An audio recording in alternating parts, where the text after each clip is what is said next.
T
नमस्कार जंटी में स्वागत आपका। मैं हूं योगेंद्र। आप देख रहे हैं बजट विशेष और बजट पे हम बात करेंगे। लगातार आप स्क्रीन पे देख भी रहे हैं, दिन भर से बजट को लेके आई थिंक अब तो सब कुछ क्लियर भी हो चुका होगा। बड़ी राहत की खबर ये कही जा सकती है, जो एक्सपर्टीज कह रहे हैं कि बजट में फिलहाल मध्यम वर्ग की जो बात आ रही थी उसे राहत की खबर कही जा सकती है। लेकिन अलग अलग सेक्टर से हमारे साथ हमारे अतिथि जुड़े हैं, उनसे हम चर्चा करेंगे कि किस नजरिए से देखते हैं। हमारे साथ बाबूलाल गुप्ता साहब हैं, राजस्थान खाद्य पदार्थ व्यापार संघ के अध्यक्ष हैं और ऑल इंडिया में भी काफ़ी महत्वपूर्ण पदों पे हैं। हमारे साथ पंकज जोशी साहब हैं, भाजपा प्रवक्ता हैं, चार्टर्ड अकाउंटेंट हैं। हमारे साथ राजेंद्र आर्य साहब हैं, कांग्रेस प्रवक्ता। और हमारे साथ 40 से अजय अग्रवाल साहब जुड़े हुए हैं। निसार अहमद साहब बजट विश्लेषक हैं और टैक्स सलाहकार शंकर अग्रवाल साहब हमारे साथ में हैं। तो चलिए हम चर्चा शुरू करेंगे। निसार साहब, आपके पास सबसे पहले आना चाहूँगा और हम बजट की बारीकी को अगर हम समझने की कोशिश करें, क्योंकि आप लगातार हमारे साथ बजट पे पिछले दिनों भी बने रहे हैं और कुछ डिमांड्स आपने रखी थी कि बाइंग कैपेसिटी बढ़ाने की ज़रूरत है, जो होनी चाहिए। अगर आप पैसा मार्केट में आएगा तो उससे बहुत कुछ हैप्पी इंडेक्स भी आपका इम्प्रूव करता है और दूसरा एक मैसेज ये जाता है कि हाँ, हमारी जो ग्रोथ है वो काफ़ी ग्रो कर रही। तो इस बजट से क्या लग रहा है आपको? धन्यवाद। मैसेज वाली जहाँ तक बात है तो मैसेज तो आज के बजट से अच्छा गया है। बिल्कुल, ये जो एक मध्यम वर्ग जो है, जो काफ़ी वोकल होता है आमतौर पे, उसको जो लग रहा था कि वो बहुत उसकी उपेक्षा हो रही है, तो उस उपेक्षा को अब भी आज के बजट में जिस तरह से चर्चा हुई, जिस तरह से मध्यम वर्ग का नाम लेके बात कही गई, और कहा गया कि 12 लाख रुपए तक का इनकम, मतलब 1 लाख रुपए प्रति महीने जिनका इनकम है, आय है जिनकी, उन तक की उनको भी टैक्स, आयकर नहीं देना पड़ेगा, इनकम टैक्स नहीं देना पड़ेगा। तो ये एक स्ट्रॉन्ग, बहुत ही मजबूत एक इससे संदेश जाता है मध्यम वर्ग को कि सरकार आपके साथ है, आपको भूली नहीं है। और इसका वास्तविक प्रभाव जितना होगा उससे ज़्यादा इसका ये जो एक बोलना चाहिए सेंटिमेंटल इम्पैक्ट होना है, तो वो तो होगा और या हो गया एक तरह से आज। वास्तविक प्रभाव की जहाँ तक बात है तो एक छोटा वर्ग है जो इनकम टैक्स पे करता है।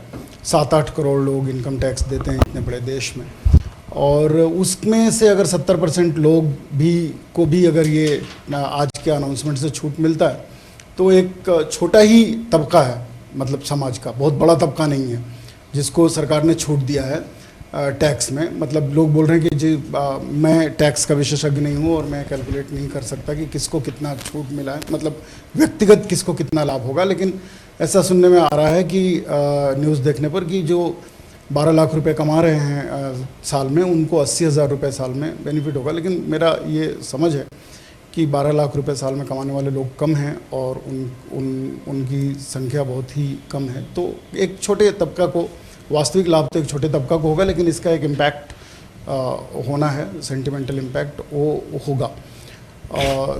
दूसरा जो कल जैसी बात हुई थी अपनी कि जो रियल इनकम है रूरल एरियाज़ में, वो उसमें ग्रोथ नहीं हुआ है, रियल रूरल एज में ग्रोथ नहीं हुआ है, पिछले 5 साल से वो स्टैग्नेंट है।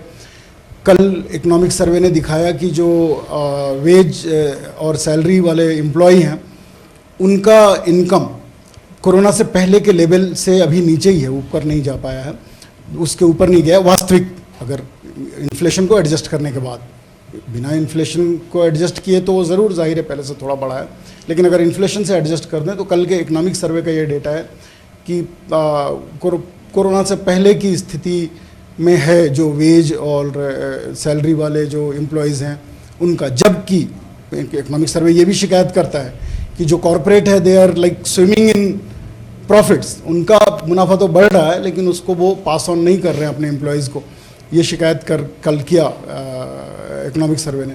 तो ऐसी स्थितियों में जब लोगों के पास एक वास्तविक इनकम नहीं है जिससे वो ज़्यादा ख़रीदारी कर सकें, ज़्यादा खर्च कर सकें, तो ये बजट में जो ये घोषणा हुआ है ये थोड़ा है मेरे हिसाब से, लेकिन पॉजिटिव है। जी चलिए, मैं अजय जी आपके पास में आना चाहूँगा। व्यापार उद्योग की अगर हम बात करें तो किस तरह से देखा कि एमएसएमई का भी जिक्र किया है इसमें, और राज्यों को भी बिना ब्याज के पैसा उपलब्ध कराया जाएगा जिससे, क्योंकि पैसा इंफ्रास्ट्रक्चर में आएगा। टूरिज्म की बात कही थी, टूरिज्म को लेके आप लोगों ने पिछली बार भी कहा था कि देखिए हमारे पास में दुनिया के कई मुल्क ऐसे हैं कि जिनकी GDP totally depend on tourism, तो हम लोग उसमें जा सकते हैं, हमारे पास में बहुत सारी चीज़ें। तो इसमें लगता है आपको कि कुछ बेनिफिट होगा? निसंदेह योगेंद्र जी, जैसे कि अभी बताया आपने कि जो सेंटीमेंट्स हैं इस बार पहली बार बहुत अच्छे पॉजिटिव से सेंटीमेंट्स दिखे हैं। कई सालों से ऐसा लगता था कि मिडिल क्लास और एक स्मॉल स्केल वाले जो लोग थे उनके तरफ ध्यान कम दिया जा रहा था बजट में। बट अब की बार डायरेक्ट, जैसे कल ही माननीय मोदी जी ने, प्रधानमंत्री जी ने बता दिया था कि मध्यम वर्ग की तरफ ध्यान दिया जाएंगे। तो जो ये 12 लाख रुपए वाला जो स्लैब दिया गया है, और इससे अगर देखा जाए 60 से 80 हज़ार रुपये के बीच में जो बचत आती है, अगर टोटल ओवरऑल अगर इनकम टैक्स पेयर्स के ऊपर अगर ये बेनिफिट मिलता है तो काफ़ी लंबा पैसा जो बाजार के अंदर आएगा। और जब ये बाजार में पैसा आएगा तो कंजम्पशन बढ़ेगा, कंजम्पशन बढ़ेगा तो सेल बढ़ेगी, जो हमारे व्यापार जगत के लिए एक तरह से निसंदेह एक अच्छी चीज़ है। दूसरी बात, जैसे जहाँ तक कि बताया था कि हमारे को एमएसएमई के लिए उन्होंने साफ साफ कहा है कि 5.7 करोड़ 5.70 लाख एमएसएमई यूनिट्स हैं जिनके साथ में व्यापार हो रहा है, उनके लिए हम लोग काफ़ी हद तक कुछ करेंगे। उनके लिए उन्होंने ये भी कहा जो 2 करोड़ की गारंटी कवर था वो 5 करोड़ तक की गारंटी कवर करेंगे। उनके लिए जो और सुविधाएं हो सकती है वो कर सकते हैं। इसमें कहीं ना कहीं जितना करना चाहिए था उतना नहीं किया। ये नहीं किया गया कि जो अभी एमएसएमई चल रही हैं उनको बचाए रखने के लिए या उनके यूनिट्स को और प्रॉफिटेबल करने के लिए या रोजगार परक बना सकें, ऐसे एमएसएमई यूनिट्स और लगें, उसके लिए करने के लिए जो उपाय करने चाहिए थे उसमें कहीं ना कहीं कमियां उम्मीद करेंगे कि वो कहीं उनको भी आगे पूर्ति करे जाए। बट ये लग रहा है कि बाज़ारों में जो पैसे की अभी तंगी थी, कहीं ना कहीं हम लोगों को ये लगता था कि भाई आम आदमी की जेब में पैसा नहीं है। तो इस इनकम टैक्स रिलीफ से बाज़ार में पैसा आएगा, और वो बाज़ार में जो पैसा आएगा वो ट्रेड एंड इंडस्ट्री के साथ में आएगा, और वो जीडीपी के योगदान के अंदर हमारे लिए अच्छा रहेगा। उम्मीद है कि आने वाले जो इस समय में कहीं यह इनकम टैक्स बिल के अंदर कुछ ऐसी चीज़ें नहीं आए जो अगेन से वापस से आम आदमी की जेब में से कहीं ना कहीं पता चला कि एक जेब से निकला और दूसरी जेब से, मतलब दिया एक जेब ने और दूसरी जेब से कहीं से निकाल लिया। तो इस अनाउंसमेंट से थोड़ी चिंता है कि क्योंकि इसी सप्ताह लेकर के आएंगे, इसी सप्ताह में इनकम टैक्स बिल आना है। अभी तक मध्यम वर्ग पहले से संभला हुआ था, सहमा हुआ था कि आज तक उसको कोई रिलीफ नहीं मिलती थी। इस बार रिलीफ मिली और उम्मीद से ज्यादा मिली। 10 लाख तक की उम्मीद कर रहे थे, जो 12 लाख की उम्मीद मिली। उम्मीद से ज्यादा में भी संदेह हो रहा है। उम्मीद से ज्यादा होने के बाद में भी आम आदमी को कहीं संदेह कि ऐसा नहीं है जो नया अगले हफ्ते इनकम टैक्स बिल आने वाला है, पता चला कि दूसरी पॉकेट से कुछ पैसा लिया जा रहा है हमसे। तो ऐसा नहीं होगा। तो हम उम्मीद करते हैं, जो जिससे बताया निसार जी ने, कि सेंटीमेंट जो हैं और अच्छे होंगे और बाजारों में पैसा आएगा, हिंदुस्तान की इकोनॉमी बढ़ेगी, व्यापार जगत को भी अच्छे से अच्छा फायदा होगा। चलिए, बाबूलाल गुप्ता जी हमारे साथ में हैं। बाबूलाल जी, दलहन में आत्मनिर्भर बने भारत, इसको लेकर के इसमें एक विजन दिया है गवर्नमेंट ने। हालांकि 100 गांवों में जहां उत्पादन बिल्कुल भी नहीं होता क्रॉप का, उसको भी एक तरह से गवर्नमेंट गोद की तरह कह रही है कि हम उससे गांव का एक स्ट्रक्चर बदले। एक पायलट प्रोजेक्ट हो सकता है, क्योंकि शुरू में भी अगर हम देखें तो नरेगा भी एक सैंपल पायलट प्रोजेक्ट की तरह थी। और लेकिन दलहन की बात, क्योंकि हम कई बार इस तरह की स्थिति बनती है कि बाहर से मंगाना पड़ता है और एक आम जरूरत की है, कंजम्पशन भी ज़्यादा है, तो इस दिशा में कुछ 2 कदम आगे कहे जा सकते हैं। लंबे समय से डिमांड थी कि दलहन को लेकर के गवर्नमेंट को गंभीरता से सोचना चाहिए कुछ। देखिए, ऐसा है, पहले तो मैं थोड़ा अजय जी को करेक्ट कर दूं कि वो कवर जो है 5 करोड़ का पहले था, अब 10 करोड़ कर दिया है। 10 करोड़ बढ़ा दिया। 5 करोड़ से 10 करोड़, 5 करोड़ से 10 करोड़ कर दिया। और दूसरा यह है कि जो क्रेडिट कार्ड के भी जो उस पर रजिस्टर रहेंगे उद्योग पोर्टल पर, उनको 5 लाख तक के क्रेडिट कार्ड की भी फैसिलिटी दी जाएगी। अब मैं बात करूं जहां तक दलहन, तिलहन और कपास, जी हाँ, तीनों का तीनों पे ही प्रकाश बहुत अच्छी तरह डाला गया है। हमारी बराबर डिमांड ये थी, हम बराबर, मैं कहता आया हूँ कि हम 1,65,00,000 टन तेल मंगाते हैं, 40 लाख टन दाल मंगाते हैं, कब आत्मनिर्भर होंगे? तो अब इसका नाम ही आत्मनिर्भर करके डाला गया, आत्मनिर्भर मिशन। और एडिबल ऑयल के लिए, आत्मनिर्भर मिशन पल्सेस के लिए। तो कहीं ना कहीं अब लग रहा है कि जो हम मांग करते थे कि किसान को इस तरह की फैसिलिटी दे दो ताकि वो ज़्यादा उगाई करे, मतलब ज़्यादा आमद, उससे फसल ज़्यादा लेवे, तो शायद ये सब चीज़ें इसमें शामिल होंगी। क्योंकि उसके बिगर इसमें अच्छे बीज भी उपलब्ध कराने की बात कही है, रिसर्च R&D की भी बात कही है, सब चीज़ें हैं। तो कुल मिलाकर के ये कहा जा सकता है कि जहां हम निर्भर थे आयात पर, अब हम आत्मनिर्भर होने जा रहे हैं, चाहे वो तिलहन हो, चाहे वो कपास हो और चाहे वो दलहन हो। तीनों ही चीज़ों में, यानी यूँ कह सकते हैं कि तेल भी आ गया, दालें भी आ गई और कपड़े की भी बात कर ली।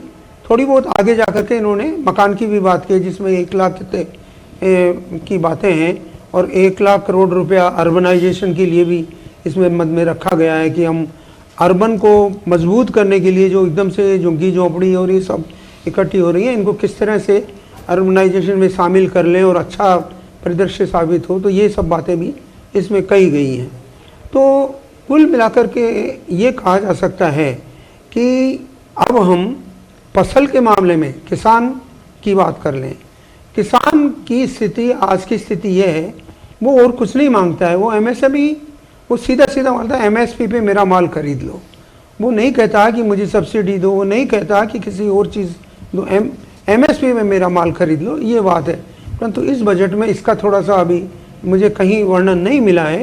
तो शायद हो सकता है कि आगे चल कर के जब इनके क्लैरिफिकेशंस हों और हों तो इस पर भी कुछ प्रकाश डाला जाए। बहुत ज़्यादा तो इसमें संभव नहीं है, मुझे पता है, क्योंकि अगर सारा ये MSP पे खरीदना चालू करते तो ये बजट ही पूरा हो जाएगा वो खाली उसी में। तो ये तो संभव नहीं हो पाएगा, पर कुछ ना कुछ कहीं ना कहीं इसमें रास्ते ज़रूर खोजे जाएंगे। जहाँ तक इस बजट की बात है, मैं तो ये कहता हूँ कि ये तो इतना चौमुखी बजट हो गया। अब सही बात है ये, बिल्कुल मुझे पता नहीं कितने लोगों को ये अच्छी लगती है नहीं लगती है, हम तो मांग कर रहे थे भाई 10 लाख तो बढ़ा दो। 10 लाख में आज की तारीख में ठीक ठाक सा घर का खर्च चलता है। बच्चे को पढ़ा लो, बच्चे की एजुकेशन पे भी आपको खर्च करना पड़ेगा, थोड़ा बहुत कपड़े पे खर्च कर दो, किचन पे खर्च कर दो, और आजकल ये बेटी व्यवहार और जो ये सब त्यौहार व्यवहार, और अगर जयपुर की बात कर लो तो सारा मामला ही डूब जाए। तो इतनी व्यवस्थाएं को सुधारने के लिए ज़रूरी था कि कम से कम 10 लाख करते। पर हमारे यूँ कह सकता धन्यवाद करूँगा माननीय प्रधानमंत्री जी का, वित्त मंत्री जी का, और जो भी इसमें शामिल है उन सबका, कि 10 लाख की बजाय 12 लाख किया है। और ये लेकिन अजय जी को थोड़ा सा हो रहा है कि कहीं इसमें, क्योंकि नहीं जितनी ये डिमांड थी उससे भी ज्यादा दे दिया। हाँ बिल्कुल, बात आपकी सही है, परंतु इनकम टैक्स का जो एक्ट आ रहा है, मैं ये मान के चलता हूँ ये इसको कोई प्रभावित नहीं कर सकता, क्योंकि ये बजट अनाउंसमेंट है और बजट उसको इजी करने की कोशिश है, आदमी समझ सके। इनकम टैक्स का क्या भावना है, मैं बिल्कुल इनकम टैक्स का मतलब ये है कि आज की तारीख में धीरे धीरे करके इन्होंने सरलीकरण तो किया है, पर अभी भी सरलीकरण नहीं है, अभी भी बहुत कॉम्प्लिकेसी है इसमें। आदमी अगर मैं चाहूँ इंडिविजुअल कि मैं इसको भर करके यार अपनी रिटर्न दाखिल कर दूँ, तो बिगर सीए साहब के मैं ये अपनी रिटर्न दाखिल नहीं कर सकता। तो इसको और मैं ये मान के चल रहा हूँ, जैसे चर्चाएं भी हुई थी, मेरे साथ भी चर्चा हुई है, कि इसको वो लोग और सरल कर रहे हैं, और इतना सरल करने की कोशिश कर रहे हैं कि इंडिविजुअल ठीक ठाक पड़ा हुआ हो तो वो अपनी इस रिटर्न को दाखिल करने में सफल हो। हमारी रोजी रोटी का क्या होगा सर? बिल्कुल। चलिए, हमारे साथ में सीए हैं, टैक्स सलाहकार भी हैं, शंकर जी जुड़े हुए हैं। वो जो एक बिल को लेकर के अभी चर्चा हो रही है, और जहां तक मैं समझ पा रहा हूं, क्योंकि कहा भी गया था, इसकी डिमांड भी थी और पहले भी चर्चा चल रही थी, कि हमने एक दिन पहले चर्चा की थी निसार साहब, तब भी आया था कि टैक्स बिल की बात आ रही है, वो लेकर के आ सकते। आज अनाउंसमेंट भी उसमें किया है, तो शंकर जी जानेंगे कि अगर ओवरऑल हम देखें टैक्स को लेकर के, जो बहुत सारे लोगों की एक चिंता भी थी, हालांकि संख्या इसकी टैक्स पेयर 8 करोड़ के आसपास हैं जो इनकम टैक्स की रिटर्न फाइल करते हैं, वो लगभग। तो अभी जैसे निसार साहब कह रहे हैं कि वो, लेकिन फिर भी एक तबके के लिए राहत की खबर आई है। नए बिल से क्या इम्पैक्ट आ सकता है इस पे, क्योंकि अभी तो बिल इंट्रोड्यूस होगा तब पता चलेगा, लेकिन फिलहाल अगर हम एक संभावना देखें बजट से जोड़ के। देखिए क्या है कि ये सारी चर्चाएं तो आपने कर ली, लेकिन इनके सबके साइड इफेक्ट और बाद में क्या क्या प्रभाव होंगे और दूरगामी परिणाम क्या क्या होंगे, मैं उस पर थोड़ी चर्चा करना चाहूँगा। जैसे मान लो उन्होंने ये कहा कि 12 लाख रुपए तक की आय की छूट, 1 लाख रुपए महीने का, 80,000 रुपया 10-12 लाख रुपए तक वाले को मिलेगा, 17,000 15 लाख वाले को मिलेगा, 25 लाख रुपये तक की अगर किसी की इनकम है तो 1,10,000 रुपये का फ़ायदा होगा। टोटल मिला के ओवरऑल अगर ये अपन देखते हैं तो 1 लाख करोड़ रुपया मार्केट में आएगा, 1 लाख करोड़ रुपये का राजस्व सरकार के पास में कम आएगा। लेकिन मेरा मानना है वो तो एक प्रकार से आज अर्थमेटिकल कैलकुलेशन है, और वो राजस्व बढ़ेगा घटेगा नहीं। उसका कारण बताता हूँ कि वो तो पैसा मार्केट में आएगा, जो अपन चर्चा करेंगे उसका सारा कंजम्पशन बढ़ेगा, उससे जीएसटी बढ़ेगी, ये बढ़ेगा, वो तो सब हो जाएगा। उसके ध्यान में रखते हुए आपने ये देखा होगा कि सरकार ने एमएसएमई की डेफिनेशन चेंज कर दी है।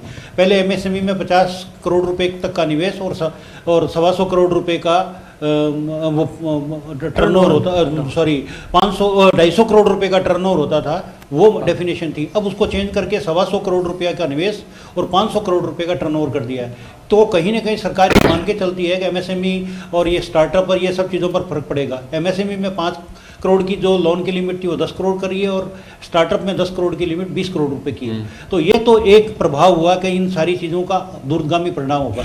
आप दूसरा एक ये है कि जो चीज़ कहीं चर्चा में नहीं आई है कि आईएमएफ में और में जहाँ भी अपन जब फॉरेन में जाते हैं इन सब चीज़ों को, और हमारी उससे वो जो रेट तय होती है, इंटरेस्ट रेट डिसाइड होती है, उसमें एक पहलू ये भी होता है कि आपके यहाँ नंबर ऑफ टैक्स पेयर कितने हैं।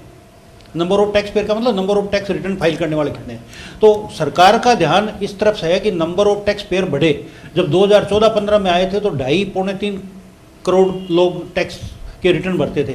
आज की तारीख में 7.90, आपने 7 बोला था, 7.90 का फिगर है, 7 करोड़ 90 लाख लोग टैक्स भरते हैं। तो सरकार का ध्यान ये है कि ये टैक्स पेयर ज़्यादा से ज़्यादा बढ़ने। टैक्स पेयर का मतलब जो एक बार आदमी रिटर्न भरने लग गया तो 12 लाख रुपए भी इनकम होगी या 10 भी होगी तो वो रिटर्न भर देगा, चाहे नील का ही भरे वाली।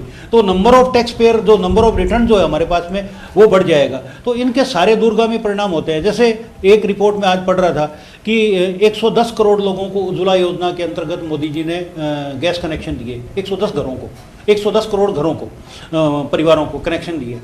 उस कनेक्शन के कारण से क्या हुआ कि वर्ल्ड बैंक की रिपोर्ट जो WHO की रिपोर्ट आई है, उसमें उन्होंने कहा कि 1.5 लाख महिलाएं जो है हर साल भारत के अंदर टीबी और ये जो दम घुटने से या अस्थमे से और इससे मर जाती थी, वो 1.5 लाख लोग 1.5 लाख महिलाएं ग्रामीण क्षेत्र में अब उसकी 1.5 लाख की मृत्यु कम हो रही है। मतलब उसका प्रभाव है ये।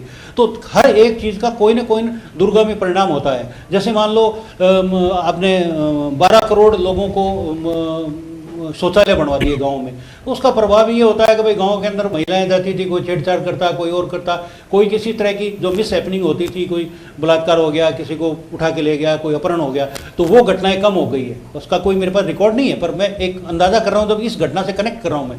तो इस तरह से ये सारा दूरगामी परिणाम को देखते हुए सरकार ने निश्चित रूप से बहुत अच्छा कदम उठाया है कि आपको सीधे 7 करोड़ से 12 करोड़ पे ले गए। जो लोग 10 सुबह की चर्चा हो रही थी टीवी पर, सब जने यही कह रहे थे भाई 10 लाख रुपए होना चाहिए कम से कम, 10 लाख से कम नहीं होना चाहिए। तो उन्होंने 12 लाख रुपए दे करके सरकार ने आम आदमी को बहुत बड़ी राहत दी है। और चाहे क्या है कि विपक्ष उसको चाहे चुनाव से जोड़े, बिहार चुनाव से जोड़े, चाहे दिल्ली के चुनाव से जोड़े, तो मुझे बता दो 5 साल में कौन से स्टेट में चुनाव नहीं होता? हर स्टेट में चुनाव होते हैं। तो इसलिए चुनाव को देख करके अगर सरकार चलेगी तो कैसे काम चलेगा? अल्टीमेटली सरकार को अपनी सरकार चलानी है, काम करना पड़ेगा। ये जी चलिए, राजेंद्र आर्य साहब हमारे साथ में बैठे हुए हैं और बड़ा धैर्य के साथ में अब वही बताएंगे। जैसे शंकर जी ने कहा कि विपक्ष अपने चश्मे से देखता है, तो चलिए वो भी हम देख लेते हैं। जी राजेंद्र जी, दिन भर का एनालिसिस हो चुका होगा, तो अब बजट कैसा रहा? योगेंद्र जी, मुझे हमारे आर्थिक विशेषज्ञ जो कि सीए हैं वो मेरे ख्याल से पूरी पॉलिटिकल कमेंट्री कर गए, और मेरे ख्याल से हम इनसे अगर कुछ फाइनेंस और वित्त से रिलेटेड सुनते तो कुछ अच्छा लगता। खैर कोई बात नहीं, इनका अपना व्यू है। लेकिन ओवरऑल इस बजट की हम बात करें तो जिस मध्यम वर्ग को या सैलरीड क्लास को करीबन 10 सालों तक करीबन 54,18,000 करोड़ से अधिक का जो टैक्सेशन वसूल किया, उसके बाद में 11 साल में आपने कुछ दिया है, तो वो भी कोई बहुत बड़ी राहत नहीं है। और अल्टीमेटली वो पैसा मार्केट में ही आना है और उससे इकोनॉमी का चक्र चलता है, ये अच्छी बात है। लेकिन सवाल ये उठता है कि जो हमारे डायरेक्ट टैक्सेस हैं और इनडायरेक्ट टैक्सेस हैं, डायरेक्ट टैक्सेस के अंदर आपका कॉर्पोरेट टैक्स भी आज भी कॉर्पोरेट टैक्स से ज्यादा है हमारा इनकम टैक्स का कलेक्शन। ये अपने आप में एक चिंता की बात है, क्योंकि जो ज्यादा कमा रहा है उससे अगर ज्यादा टैक्स वसूला जाए तो बेहतर लगता है।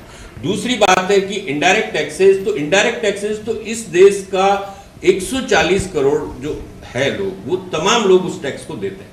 और वो टैक्स आप देखिए कि लगातार मतलब जब से जीएसटी लगा तब से वो हर साल बढ़ रहा है, हर महीने वो बढ़ रहा है। तो बढ़ने का आप रीजन भी समझ सकते हैं कि जैसे महंगाई बढ़ती है तो ये लगातार बढ़ता ही जा रहा है।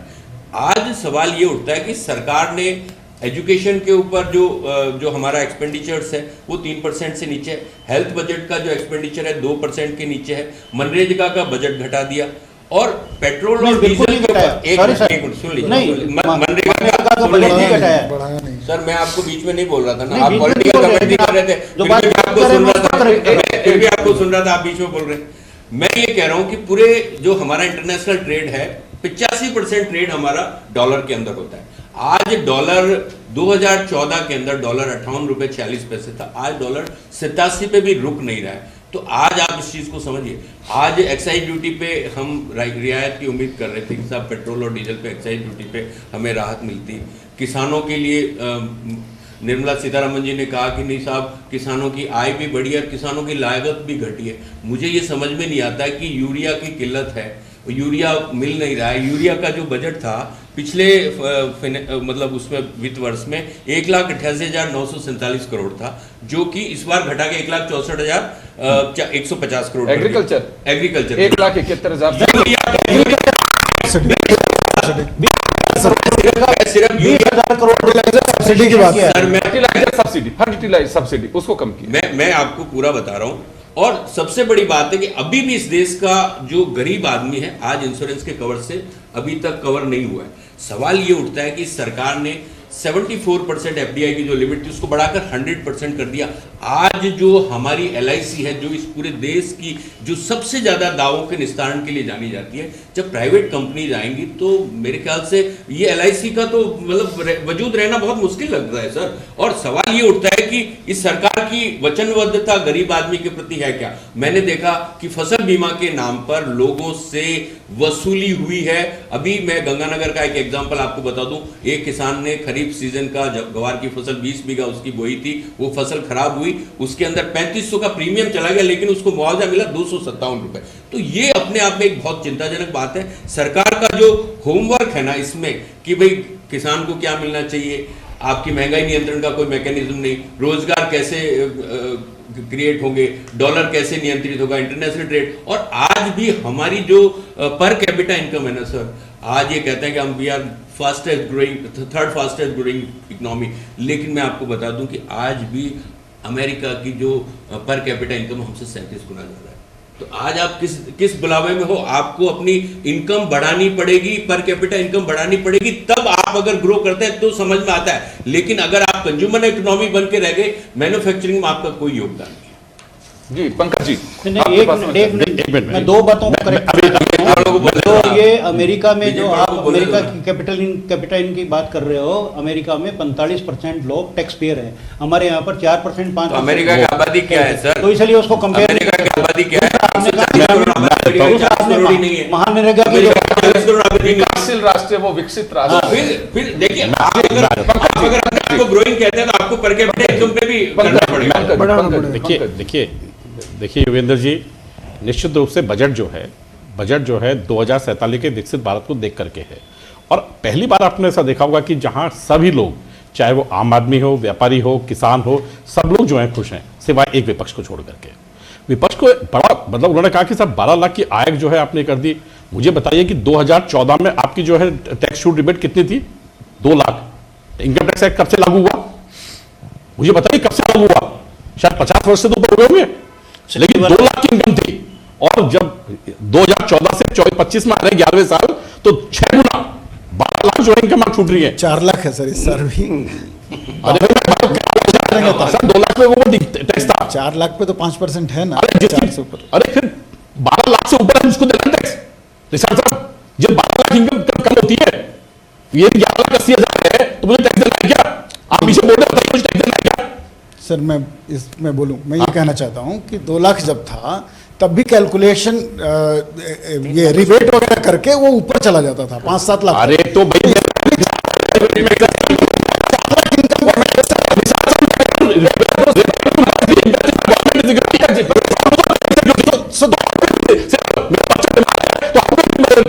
तो रिबेट ना,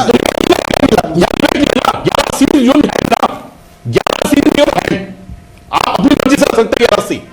नहीं सर, जो बजट निकाल जरा आपने जो बात की मैं इसी कह रहा हूं। सर आपका बीच में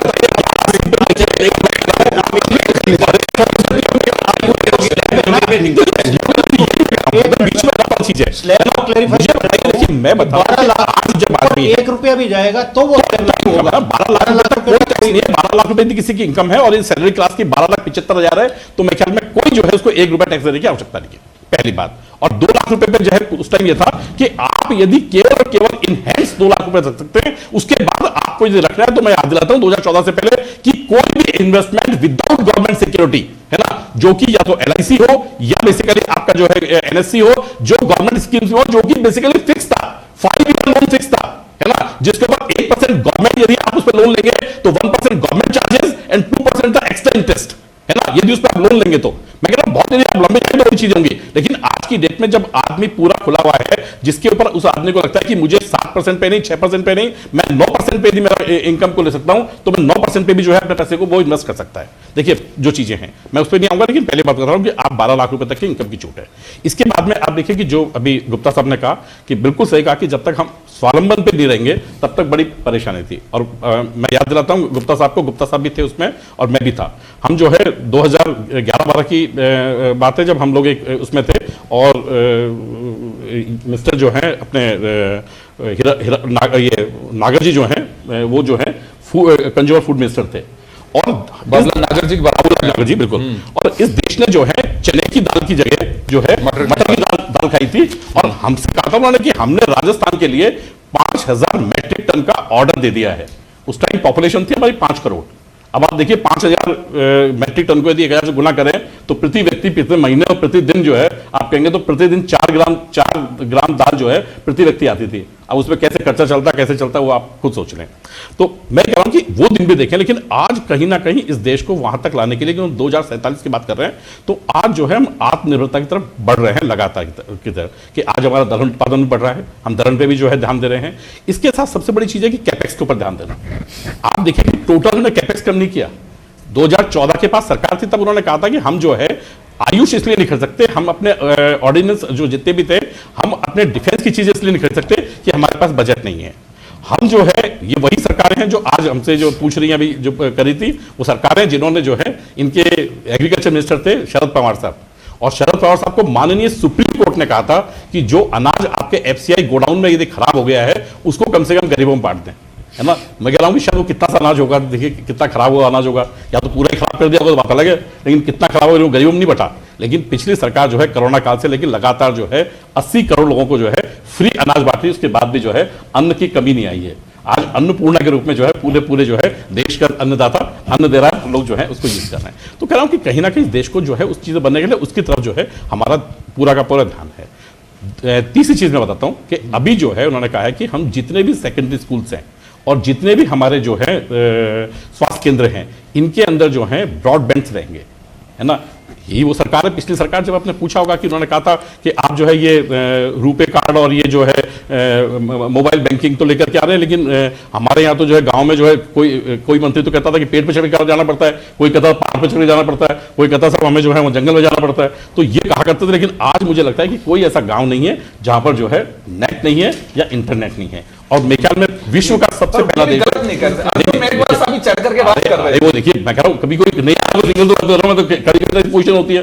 अब आपके साहब कभी तो आदमी की पोजीशन ये होती है ना कि सुबह एक बार तो आदमी नहाने जाएगा तो वहां भी कपड़े तो खोलने पड़ेंगे साहब, ऐसा थोड़ी बिना कपड़े में जाएगा आदमी। तो ये जो चीज है तो कभी तो ऐसी चीज हो सकती है, लेकिन ऐसी कोई चीज है कि हमेशा वहां नेट नहीं है। लेकिन आज जो है अरविंद मेघवाल साहब का गांव हो चाहे मेरा गांव हो चाहे आपका गांव हो, आज नेट आ रहा है, आराम से जो है वहां पर रुपए से पेमेंट हो रहा है, आज कार्डों से पेमेंट हो रहा है, आज जो है अपने जो है मोबाइल बैंकिंग पे पंकज जी मैं एक बात कहना छोटी सी बात, क्योंकि सब हम लोग सब कंज्यूमर हैं, एक बात जरूर कहनी पड़ेगी। ये देखिए गवर्नमेंट को फोकस करना चाहिए, आई थिंक आप भी दिल से मानेंगे इस बात को। प्रधानमंत्री खुद भी अगर डायरेक्ट बात करते हैं तो खुद को भी मालूम होगा इस बात की। खैर उनके यहाँ पे नेटवर्क का कोई इश्यू नहीं होगा, ऐसा कोई नहीं है जिसका दिन में एक बार नेट नहीं अटकता हो क्या रहा है। सुनिए, जो कंपनियां हैं उन्होंने अपना इंफ्रास्ट्रक्चर नहीं बढ़ाया, कंज्यूमर्स बढ़ा दिए। देखिए वो बात एक टावर जो आपका 100 किलो की एक बोतल है तेल की, अब उसमें 100 लीटर आएगा, अब उसके चारों तरफ लपेट दोगे 2 लीटर तो बोतल की कैपेसिटी देती है। योगेंद्र जी लेकिन देखिए इंफ्रास्ट्रक्चर, ये बड़ी तकलीफ की बात है। आपके फोन कट रहे हैं, टैरिफ बढ़ा दिया गया, पैसे बढ़ा दिए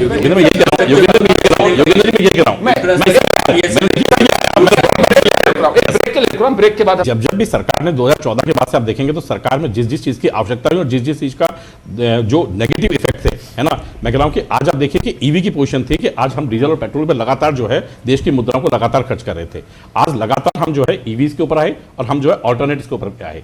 बिजली के उत्पादन में लगातार हम जो है, यही नहीं हम पूरे विश्व के कल्याण की बात कर रहे थे। हमने कहा कि जो है एनवायरमेंट, क्योंकि जितने भी सोलर ये थर्मल प्रोजेक्ट थे वो लगातार जो है कार्बन उत्सर्जन कर रहे थे और विदेशों से हमें थ्रेट्स मिल रही थी। लगातार में टैरिफ्स पे जो है हमारी रेट्स जो है टैरिफ्स भी हमारे ऊपर लगातार हो रही थी। और कहना भी चाहूंगा कि एक टैरिफ में तो जो है सरकार ने कहा कि हमारे पास कोई साधन ही नहीं है इसके अलावा कि हम किसी से बिजली बना सकें। लेकिन उसके बाद आप देखिए कि जो है सोलर से लेकर के आज सोलर के बाद में आज बजट के अंदर सबसे बड़ा जो है 20,000 करोड़ रुपए जो है न्यूक्लियर जो है एनर्जी के ऊपर भी फोकस किया कि 2047 तक जो है केवल सोलर से भी काम नहीं चलेगा, क्योंकि किसी भी इंडस्ट्री को या किसी भी व्यक्ति को यह पोजीशन नहीं होनी चाहिए कि हमारे पास आज की डेट में पावर नहीं है। पावर हम लोग जो है मेन पावर के ऊपर हैं, क्योंकि ईच एंड एवरीथिंग, चाहे हमारा जो है घर में रहने से लेकर के खाने बनाने से लेकर के हमारा जो है ट्रांसपोर्ट से लेकर के सब हम पावर के ऊपर आना चाहते हैं, जो बेसिकली ग्रीन पावर के रूप में है। हम ग्रीन पावर के रूप में उभर रहे हैं, तो उसमें भी जो है सरकार ने वो काम किए हैं।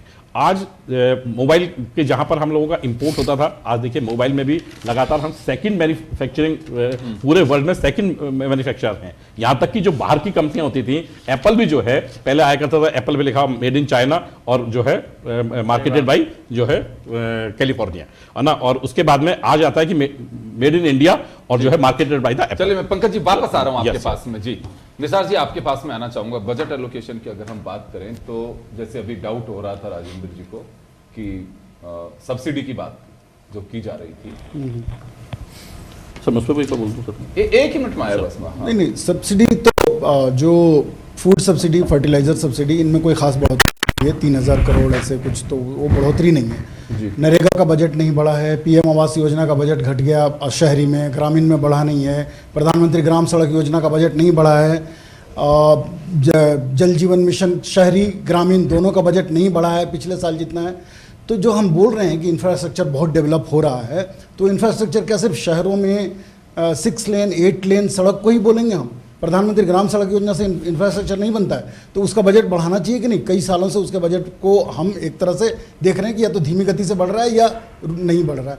तो एक तो ये मैं कहना चाहता हूँ। दूसरा कहना चाहता हूँ मैं कि जो ये इंटरनेट वाली बात है और कनेक्शन वाली, एक उदयपुर ज़िले में कोटड़ा जगह है, कोटड़ा में जब ये आदेश आया कि सबको अपना ये NFSS से जो फूड ले रहे हैं, हाँ, उसको वो करवाना, KYC करवाना पड़ेगा अपने कार्ड को, राशन कार्ड को।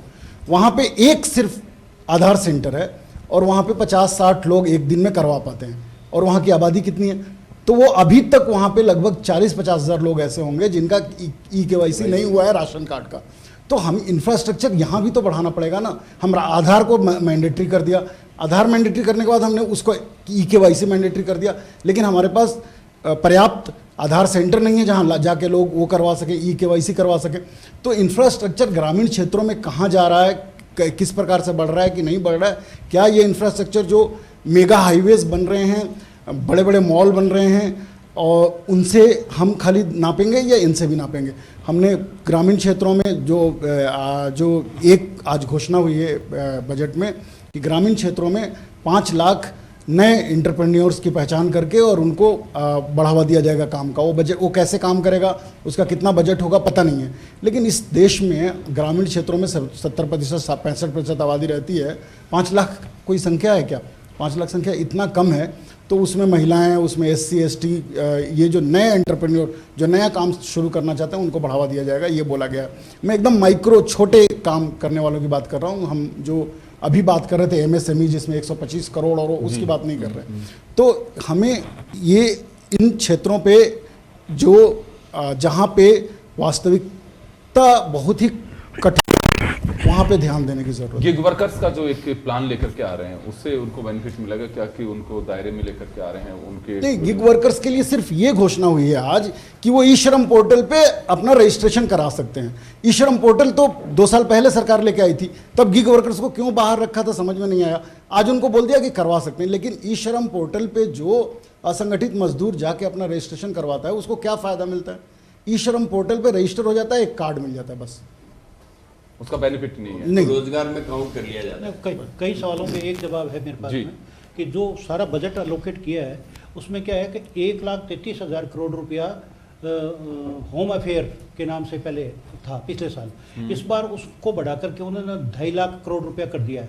अब उसके अंदर जो कितने आइटम्स क्या क्या इंक्लूड है उसका अभी मैंने स्टडी नहीं करी है, तो मुझे जानकारी नहीं है। गृह मंत्रालय की जो बात कर रहे हैं, नहीं, होम अफेयर्स तो वही गृह मंत्रालय ही है। हाँ। 2,33,000 करोड़ के आसपास है उसमें शायद कुछ। पहले वो तो सिक्योरिटी पे हो, 1.5 लाख करोड़ था। तो सिक्योरिटी के वहाँ पे पहले 1.5 पैरामिलिट्री करोड़ रुपया था, उसको बढ़ा पैरामिलिट्री फोर्सेस, डबल सिक्योरिटी किया, फोर्सेस, मतलब लगभग डबल। आधुनिकीकरण और उसमें पुलिस आधुनिकीकरण और ये सब। योगेंद्र जी, मैं 2 ही चीज सारे अहमद साहब को याद दिलाना चाहता हूँ। 2023 में जो है सरकार ने बाकायदा एफिडेविट फाइल किया था, जब आपने जो है ये जन आधार कार्ड बनाया था, तब सरकार ने किया था कि नॉट ए सिंगल जो है हेल्थ सेंटर ऐसा नहीं है जहां पर बेसिकली हमारा नेट नहीं है। ये सरकार ने दिया था, स्टेट गवर्नमेंट ने।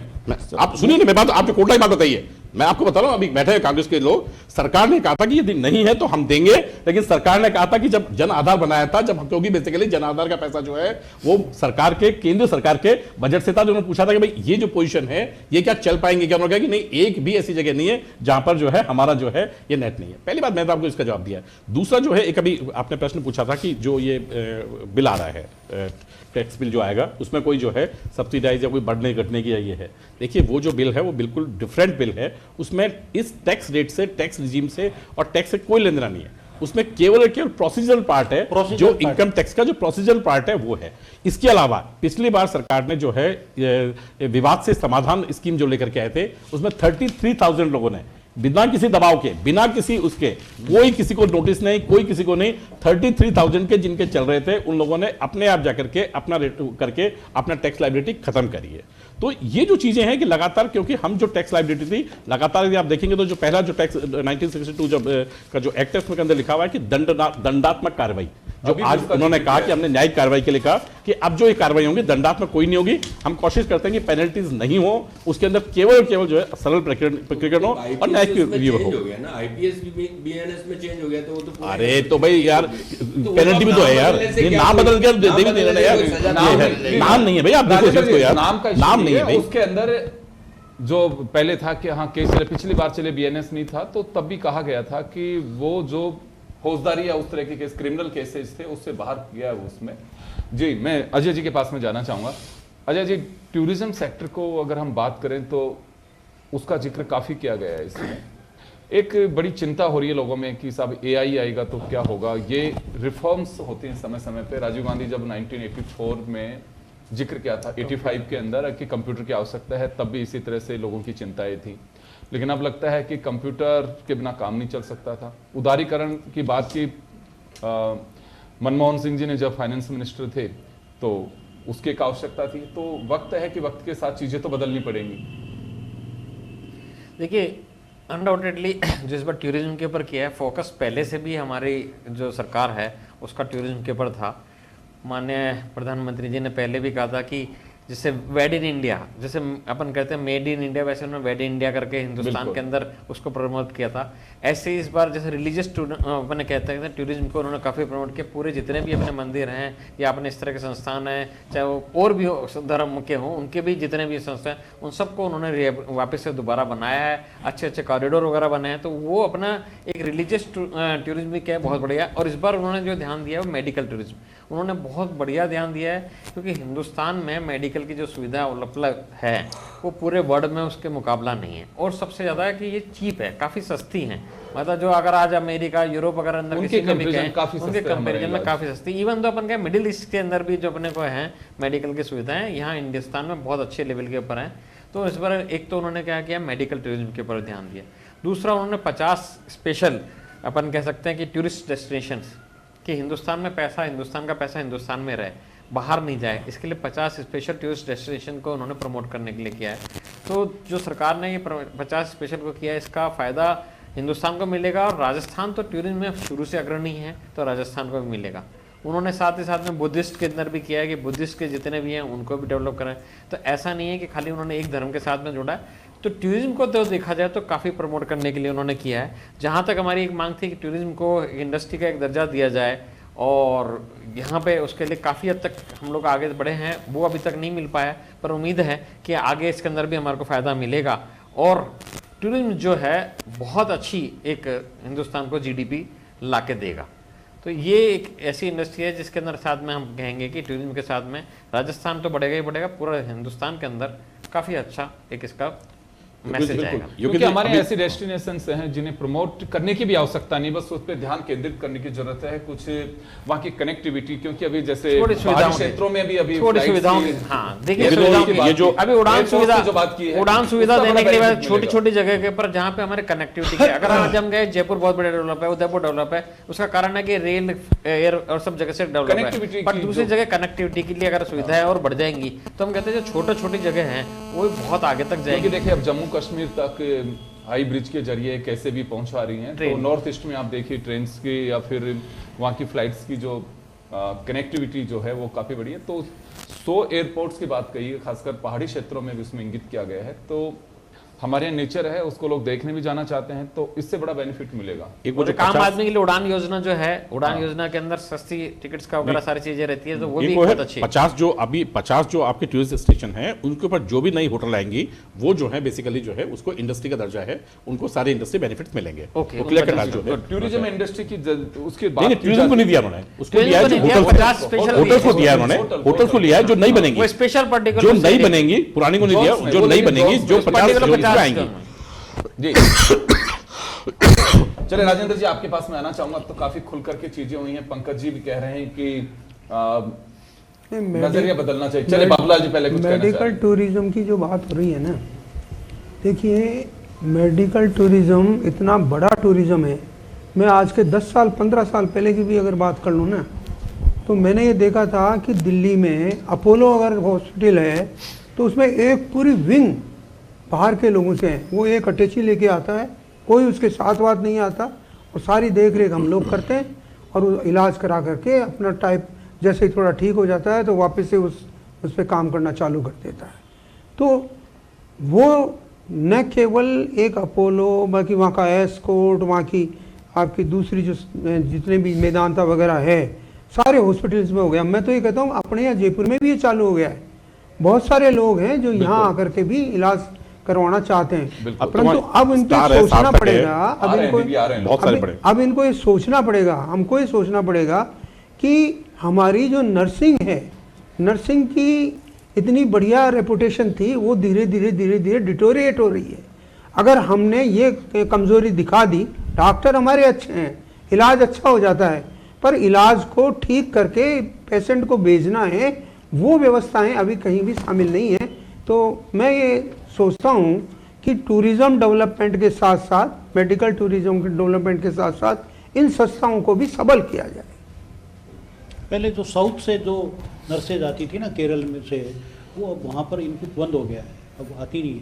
उसके कारण से फिर वो अपने यहाँ पे भी अवेयरनेस, और मैं राजस्थान की बात करूं तो शेखावाटी के अंदर एजुकेशन और नर्सिंग मतलब मेडिकल, उसमें काफी, अगर आज भी किसी हॉस्पिटल में आप देखें कहीं कहाँ की हैं बच्चियां जो होती हैं, महिलाएं होती हैं, शेखावाटी से एक बड़ा एक उन लोगों में एक अवेयरनेस आई है। मैं निसार साहब आपके पास में आना चाहूंगा। देखिए हम बात कर रहे हैं अभी मेडिकल की, लेकिन उसकी बजट एलोकेशन है 98.311 करोड़ रुपए, 98,311 करोड़ रुपए।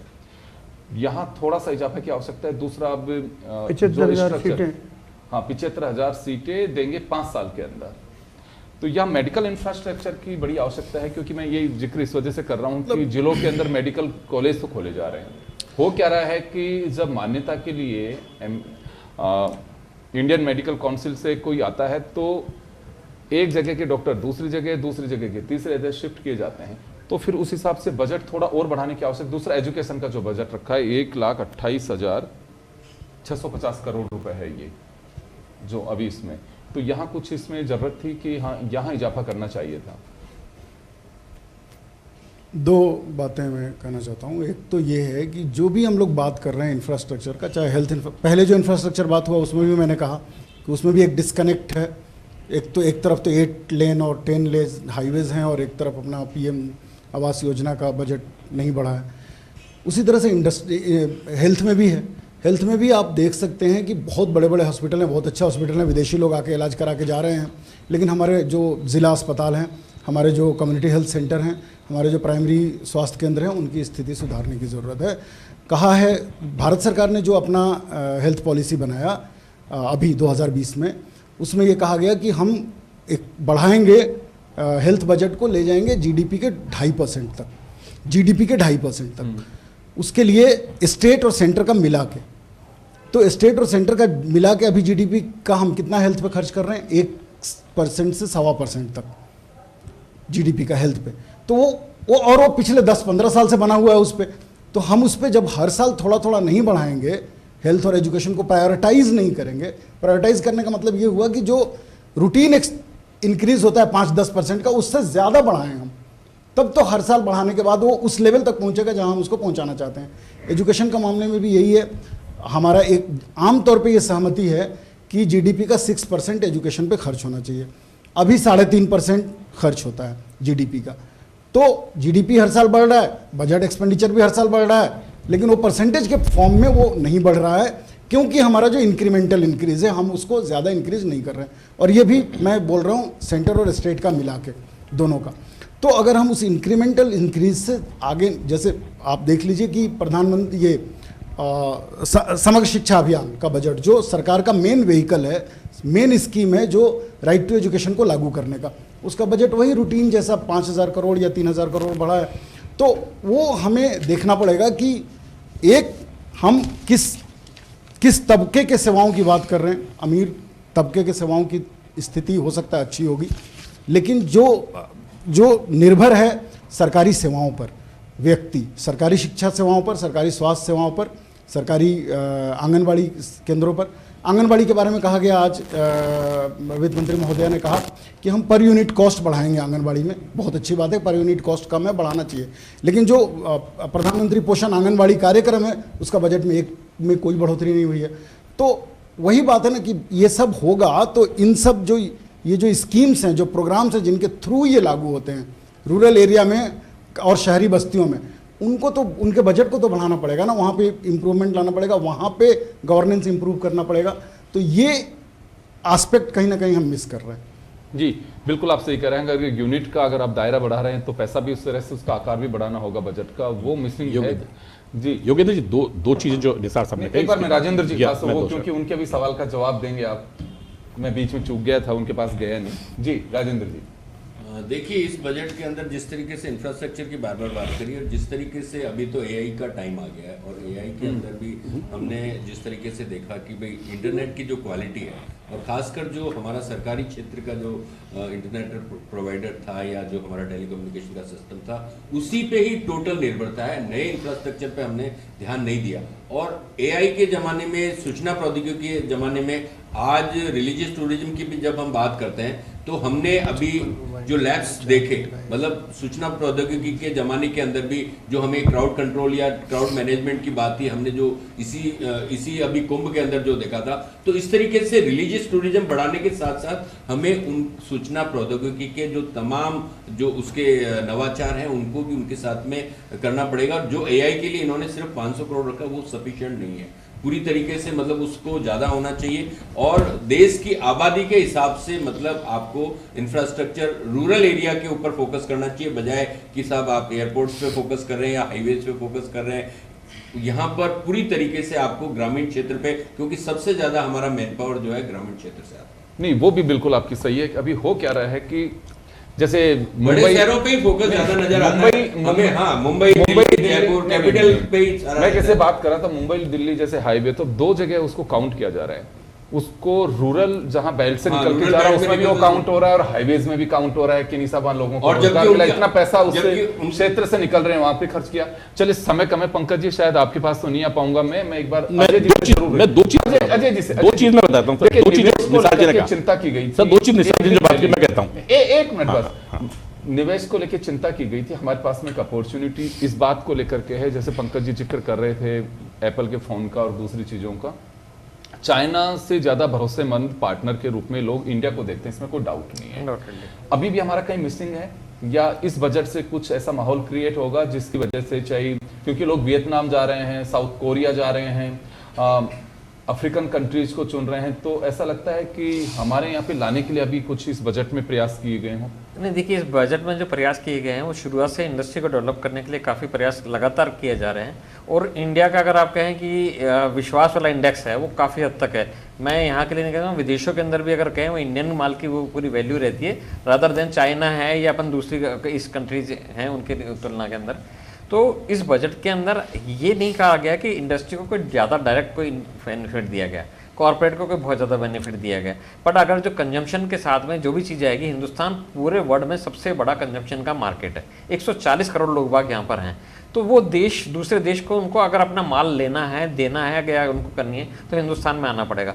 उन्होंने ठीक है एक FDI अपन ने एक LIC उसका इंश्योरेंस में जरूर बढ़ाया गया, बाकी सभी किसी सेक्टर में भी ऐसी नहीं बढ़ाई गई है कि जहाँ 100% के ऊपर अपन इन चीज़ों को कर रहे हैं। हिंदुस्तान को मेक इन इंडिया उन्होंने पहले भी रखा गया है और इस बार भी मेक इन इंडिया के साथ है। एमएसएमई पे भी जो बजट दिया गया सारी चीजें उस हिसाब से लगता है कि इंडस्ट्री आगे जाएगी और इंडस्ट्री चलिए का पैसा आएगा। अजय जी मैं माफी चाहूंगा, मैं रोकना चाहूंगा, पंकज जी के पास में नहीं जा पाऊंगा। तो चलिए बजट को लेकर के हम चर्चा कर रहे हैं और बांग्लादेश का कपड़ा भी बजट को देख करके लगता है कि काफी हद तक मध्यम वर्ग को इसमें छूने की अच्छे से कोशिश की गई है। जैसे जैसे चीजें और डेप्थ की आएंगी तो आने वाले दिनों में भी इस पे और चर्चा की जा सकती है। आप सभी का बहुत बहुत शुक्रिया और बजट विशेष में इतना ही, दीजिए इजाजत, नमस्कार।